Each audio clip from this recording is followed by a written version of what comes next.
Hey everyone, we are back with another video, and this time we have episode 9 of Dragon Ball Daima, Thieves. Now, they've already run into thieves before, so are they running into more thieves? I guess we'll find out in a moment. So the first thing that happens that I thought was kind of funny is, Pansy's complaining that they need to stop and take a break, and they're suggested to go camping again. Pansy just wants to have a nice hot bath or whatever. So, proper place to stay. And they're like, oh yeah, let's put Goku in a bear hat to because they're looking for a guy with pointy hair and a red stick. I just love this shot of Goku in a bear hat. I mean, it's just ridiculous. Of course, the plan doesn't last very long and immediately goes to pot while Pansy and Supreme Kai are having a conversation. Goku's head itches from wearing the bear hat, so he immediately takes it off. So, we kind of should have probably expected that. And, of course, when Pansy and the Supreme Kai realise he's taken off the hat, they are immediately upset and shocked. What is with Supreme Kai's reaction there as well? He just looks ridiculous. But, yeah, this immediately invites trouble. Well done, Goku. So, the attention he grabs is of these two strange-looking individuals, the bird-looking guy and the ogre-looking guy. Either way, grabs their attention, and they suspect that, it's Goku, spiky-head kid, and the bag he's got has Dragon Ball. Very perceptive, and it might fetch a hefty price. But that confused me, because it's like, no one's been able to get a single Dragon Ball, ever, right? And so essentially, one Dragon Ball by itself is surely worthless, because you need the set free, so having one Dragon Ball, it's meaningless, it has no value, and you're taking it from the one guy who's been shown that he can beat the Tamagami, so he's probably just going to take it back from you anyway. Maybe these guys are just idiots. So this next bit was also a bit weird. So Pansy has her bath and then tells Goku that he should also take a bath because, he's really sweaty from his fight with the Tamagami. And Goku complains. Has living all these years with Chi-Chi not taught him better hygiene? I would have thought it would have. Unless getting reduced to the age of a child has sort of made him regress. He's just sort of playing the role of a child again, but seems a bit of a regression on Goku's part. So next up, another great scene. Goku doesn't have a spare change of clothes, so Pansy lends him some of her clothes. And look at it. Look at this great drip of Goku's. Nice little demon bear or whatever on the front. Loving the look, Goku.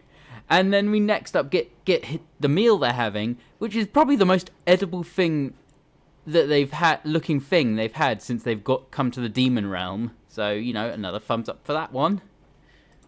So this next sequence of event felt like a bit of padding, because essentially what happens here is a wolfman is causing a ruckus in the tavernish area, and the whole gang kind of reacts to it. But when he sees that they've come to view the disturbance, he whistles, and the Birdman steals the Dragon Ball. So that's a problem, right? Well, it turns out not to be a problem, because Pansy pulls out a device, and it turns out she put a tracker on the Dragon Ball, or the bag, or whatever. So it's sort of like the Dragon Radar, but it's not, because it's not detecting the Dragon Ball, it's just got a tracking device. So Goku can now hunt them down. This is why I'm calling it sort of padding, because it's going to get just resolved in, a fraction of an episode. But it is what it is. Get a bit of fun, whatever. So we move on. We change scene to the two bandits or whatever. The Wolfman turns out to be that guy I called an ogre earlier, but he just can transform into a wolfman. And they're like, oh, we got the Dragon Ball, yeah. And then Goku does that comedic thing you see sometimes where he starts speaking to them in the background and they don't even think about, who's this mystery third person talking to us for a bit. So he actually brings up the point I was making, isn't it pointless unless you get all three? Which is true. They still think it might be worth a bit, but I go with Goku. It's kind of pointless. who's going to buy a Dragon Ball when you can't get the other two? Well, we'll see how they react to Goku finding them.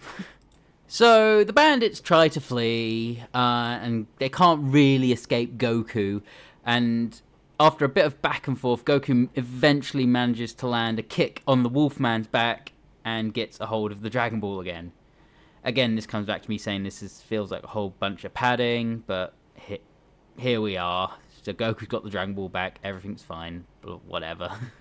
So honestly, this next scene was kind of cool and made me at least thankful for the padding, in that Glorio then shows, when these guys lose the Dragon Ball, they charge Goku, but Glorio jumps in front of him and starts shooting. I love it when he uses his lightning attacks. They just kind of look cool, and he kind of lightning whips them to kind of catch them and deal with them, I guess. But I love when Glorio does lightning stuff.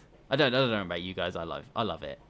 And when they get the Dragon Ball back, I love this next little scene where Glorio, whatever. What's the word I'm looking for? Glorio praises. There we go. Praises Pansy. I couldn't think of such a simple word. Glorio praises Pansy, and they have a cute little fist bump. Boop. So that was nice. And going back to the subject of episode padding, they need to go back to sleep. But their cover's sort of been blown. They're like, we probably need to move, but Goku offers to stand watch, and they take him up, and he fails and falls asleep during his watch. And what happens? What negative action occurs as a result of him falling asleep? Nothing at all. I feel like I'm complaining a lot about padding, but it's just very, very noticeable this episode, I guess. So, and then we move on to the subject of suffering the same fate. We switch scenes to Vegeta's group, and their plane has been stolen. Deja vu from Glorio's original plane being stolen, I suppose. And we also get a bit of info of what happened. Vegeta crossed paths with some people, beat them up, and they stole the plane. Very similar to how Goku and their lot had their plane stolen. Guess they can't help themselves. So they're stranded, and they have a little bit of banter. But we change scenes, and now we're going back with Goma and Dagus. And interestingly, Dagus relays the information about Goku's group getting the Dragon Ball, beating the Tamagami, and he gets kind of angry at him for, being late with the information, because he got this information yesterday, and it appears he fears Goma, the way he reacts anyway, but really it makes sense, I suppose, because Goma is strictly meant to be the second most powerful being in the demon realm after Dabura, since he took over, and if Dagus is anywhere relative to the Supreme Kai, Supreme Kai's, well, weaker than Dabura, we know that. He's quite a bit weaker, so yeah, it would make sense, but, just thought it was interesting anyway. But then we end this scene with Goma and Dagus, and Goma yet again complains about not wishing for the third eye, and I just feel like the third eye, it's in the intro, I just feel like it's going to play a part at some point. I think he will get the third eye. He won't be enough to beat Goku, because he's supposedly weaker than Dabura, and Goku should be stronger than that. Will he get a third eye power-up? Maybe? I think he might. What do you guys think? So the next scene, we finally get it. The whole gang's together. Goku and crew, their plane lands to where Vegeta and crew are, and they're reunited. So fantastic. Except it's not. It's brief. They can't take Vegeta's crew with them because the plane's not big enough, and they'll have to wait for their own. So 9 episodes in, and they're still not going to be doing stuff together, I suppose. Not complaining, but I want to see, someone other than Goku do something, Goku, Glorio have done most of the heavy lifting. Just would love to see Vegeta and Piccolo do, something other than beating up weaklings, I guess. But speaking of beating up weaklings, we get to the next moment where Goku and crew head off, and then immediately after that happens, this group of individuals show up, and they're looking for trouble. So what happens? They're a bunch of weaklings. Vegeta beats up most of them. Even Piccolo gets a shot in, but just one. Vegeta does the heavy lifting here. I would love to say it was interesting, but we know they're weaklings. We know Vegeta and Piccolo aren't even trying. Just nice to see them fight a bit, I guess. So after the fighting's all done, Vegeta grabs one of these guys and tries to find out what they did with the ship, and it turns out they hid it nearby. So Vegeta's group might be rejoining Goku's fairly soon, so that's good. I'd like to see them together doing stuff. I'd like to see Bulma and Pansy interacting, because they're the smart ones of each respective group, I suppose. And I'd love to see Vegeta and Piccolo do a bit more fighting, especially against more serious opponents like the Tamagami, like Goma, or like this other character who's about to be introduced. So, to finish off the episode, we go back to Arin's and Witch, I've forgotten her name, sorry. But they are just finishing up their Majin whatever potion, and the final ingredient is to plant a Cyberman seed just 5 centimeters down. Now, the reason for the Cyberman seed, it's crazy that Cyberman seeds are in this realm apparently, and she's the creator or whatever. How do Saiyans get them then? I don't know. But whatever. The Cyberman seed is so that they're controllable, but if you do it too deep, it'll increase the Majin essence and Majin Buu essence, and he'll be uncontrollable. And the end result is Majin KUU. Now, what do you think of his design? I'll pop him up here. Personally, I did not like it. I'm not a fan. I think he looks stupid. But he's kind of like a big Cyberman. He's kind of like mostly a big Cyberman. We'll see what he's capable of, because they immediately set him off to fight I think it's the first Demon Realm Tamagami. Now, how is this all going to play out?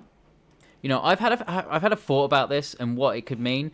I think that Majin KUU will be potentially the biggest threat in the series. I'm curious if he's going to have like Majin Buu's absorption, but I think he will beat the Tamagami. And this is going to cut down this whole, they're going to fight each 3 individual Tamagamis. I think he'll get the one Dragon Ball, and that will lead them to have a conflict. And he'll be too much. I think Ki and Goku will have a pretty even fight. What could happen in the end? I think at some point Goma will get the third eye, and he'll get a power up from that. And I think absorption will come into play, and Majin KUU could well absorb people. I think at least he'll absorb Goma and get a power-up. And that's where the fusion bugs will come in. I think Goku and Vegeta will have to use that fusion to beat this new Majin KUU when he gets his power-up. But what do you guys think? Let me know in the comments. Otherwise, I will see you for episode 10 next Friday. Bye!